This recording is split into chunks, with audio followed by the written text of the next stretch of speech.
us. I do. Ryan is such a funny guy, and we're gonna have. But I want to get his take also on, of course, the commemoration of the 9/11 anniversary today, but also his take on the. This is hard. This is really hard to straddle this line because I also want to get his take on the elections yesterday. Welcome back to the Dr. Gina Show, Ryan Girdusky. Thank you so much, Dr. Gina. How are you? I am, it's weird. Reflective is the best way I can say how I feel today. Reflective, because I'm very encouraged by what happened in Colorado yesterday. I guess I'm encouraged by what happened in New York yesterday. I'm going to let you talk about that. Of course, remembering Benghazi. Of course, remembering 9/11. And just trying to figure out what the heck is going through the mind of this president we have right now. So I don't know which of that you'd like to comment first, but there you have it. Well, this is better than breastfeeding on a moped like you had me on for last week. Yes. Always afraid. Always afraid. Go ahead. The election in New York was interesting. A lot of the establishment candidates won and were victorious. Elliot Spitzer, our former governor, went down in defeat because the party really got involved. The Democratic Party got involved to defeat him, which is good. He lost 52-47. Anthony Weiner went down in a resounding defeat, only receiving 4% of the vote. Mm-hmm. Did you see the Lawrence O'Donnell clip with him? I did not. Lawrence O'Donnell had him on, and he asked him point blank, Anthony, I'm going to ask you the question we all want to know. What is wrong with you? Like, what is wrong with you? He went down in defeat and spent $4 million on 30,000 votes. It's pretty disappointing for the guy. I'm sure he'll run for governor or for president. He's political herpes for the Democratic Party, and he will come back over and over and over again. Got nothing else going on. We had the rising star. The one really kind of surprising thing is that there's a woman named Rashima. I can't remember her last name. She was considered a rising star in the Democratic Party. She was going to become a congresswoman one day. She was the voice of diversity and tolerance, and She got 14% in the race for a public advocate, and went down into defeat. She was probably the only establishment candidate to really lose, and she lost to. There's a runoff between Daniel Squadron, who was Chuck Schumer's favorite guy, and he's a state senator, and a city councilwoman who was a former Black Panther. So, it's just New York for you. And then on the Republican side, we had Joe Lotto win, and he was Rudy Giuliani's deputy mayor. Okay. And he was the establishment guy, too. So there's a lot of establishment guys that kind of walked home victorious. And Bill de Blasio may be in a runoff with Bill Thompson, and de Blasio's the most progressive guy. He's backed by the unions, backed by George Soros. He's backed by a lot of other people. And Bill Thompson's more of a moderate Democrat. He's more moderately toned. So we'll see what happens with that. But it's very exciting. Okay. Well, very good. Now, you're obviously in New York, and you can't think of New York without thinking of 9/11. And so tell us a little bit. First of all, tell us your story, what you remember from 9/11. I don't know that you and I have ever had this conversation. My mom worked in the World Trade Center. Did I tell you that? I don't believe. She worked on the 97th floor of Tower 1 for Marsh McLennan. So I was a freshman year of high school, second period when it happened.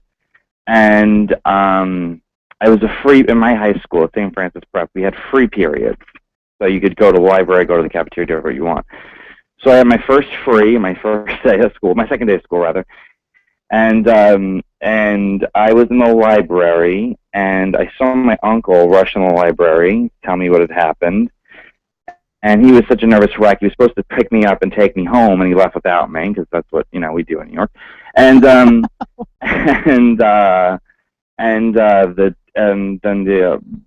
everyone who was parent was a firefighter or a cop or worked in the World Trade Center had to go to the guidance counselor's office. So I went there with about 50 other kids. We just tried to get in touch with our parents, and then eventually my uncle came back to pick me up.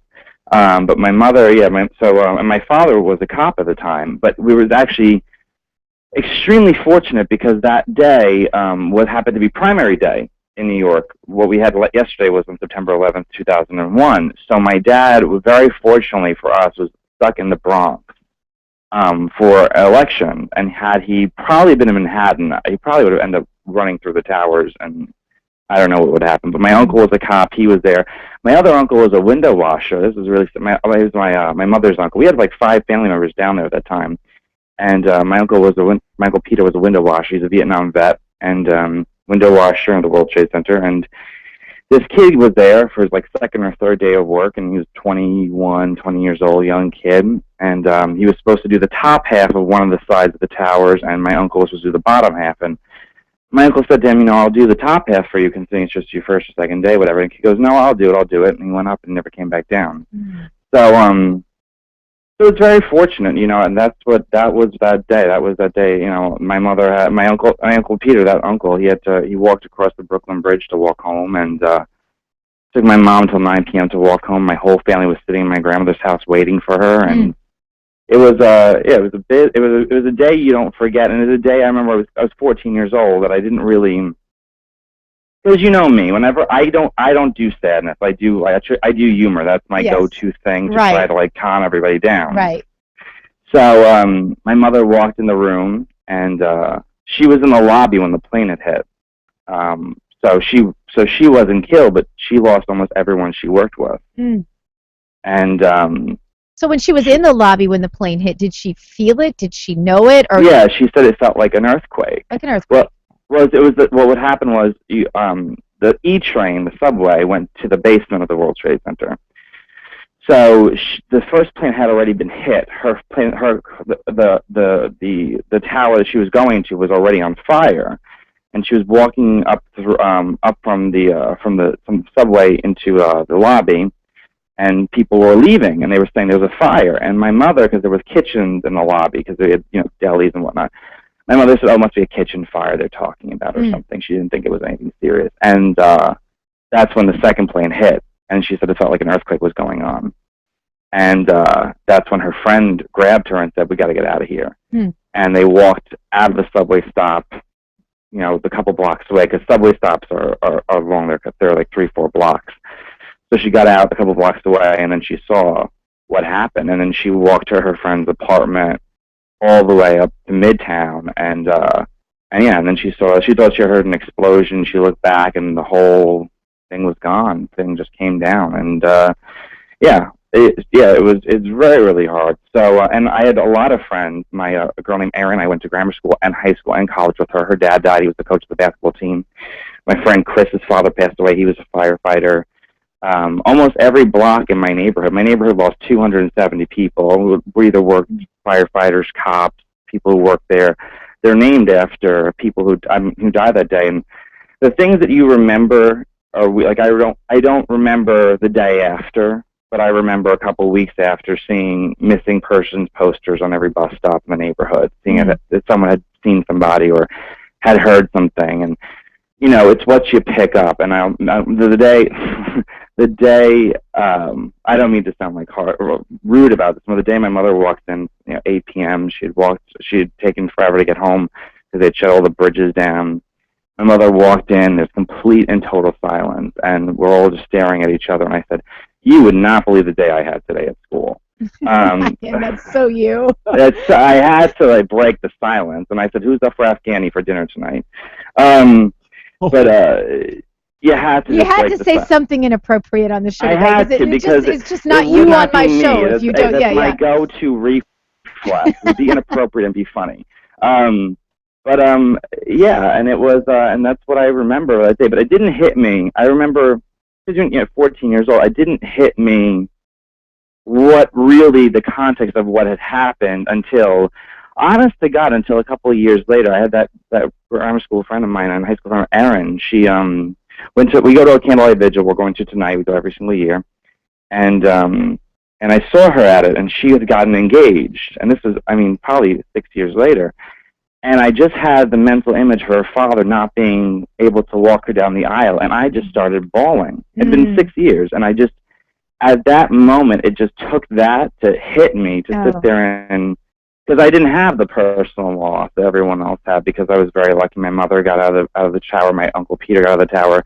My uncle Jimmy, who was a cop down there, he ran. Just so my audience understands, Ryan is related to basically everyone in New York. I just thought I'd get that out of the way.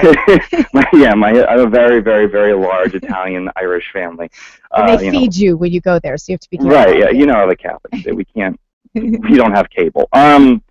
So it was, it's definitely something that impacts you and impacts that. And I have younger cousins now who are 7 years old, 8 years old, and you try to hide a little bit from them because they're so little.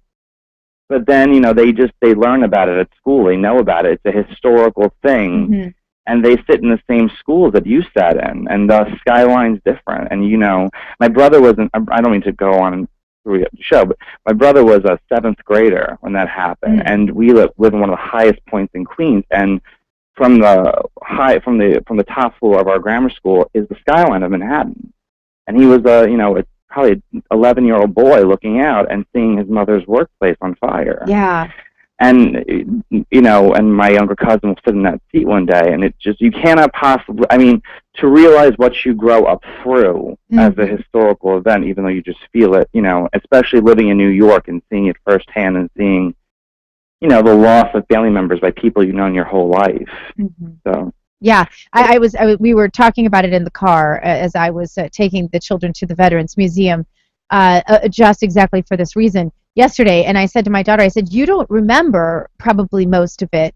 And she goes, no, I absolutely remember it. She goes, I just remember the whole. I go, oh, really? What do you remember? This is Lida, of course. And she said, well, I remember that I had no clue what was going on, but I knew a whole bunch of stuff was going on, pretty much just like my whole childhood. Thank you, honey. But yeah, we were on our way to the state capitol for John to serve, and they were basically trying to decide if they would have the legislators come or not, because they knew that this was going to, that we were under threat. Obviously, they weren't really equipped for this at all on the state capitol level, and they didn't know if we should go ahead and have session or not. But they did go ahead and have session. A lot of people didn't come. Won't mention any names, but but John felt like it was his calling to be there. So I said, all right, then the kids and I are going to be in the building with you, because if it goes down, we're all going down together. And so we just kind of sat there. It was adjacent to the airport. We just kind of sat there and watched the planes, a little nervous every time a plane flew past the Capitol for the next couple of weeks. And that was our day, and watched the news almost 24/7, as everybody did. Right. So tell us, and we're obviously over time, but I think this is a special day, and I want to commemorate it with you, Ryan. Tell me what you're feeling today about just the memorials that are happening, the way that the rest of the country is or isn't remembering it, and it's very sad. It's sad when I talk to people and they just treat it like another day. I'm doing a campaign right now. I'm the campaign manager of it, and I tell everyone, no campaigning ever on 9/11. You don't campaign on it. It's something you just don't do. Yeah.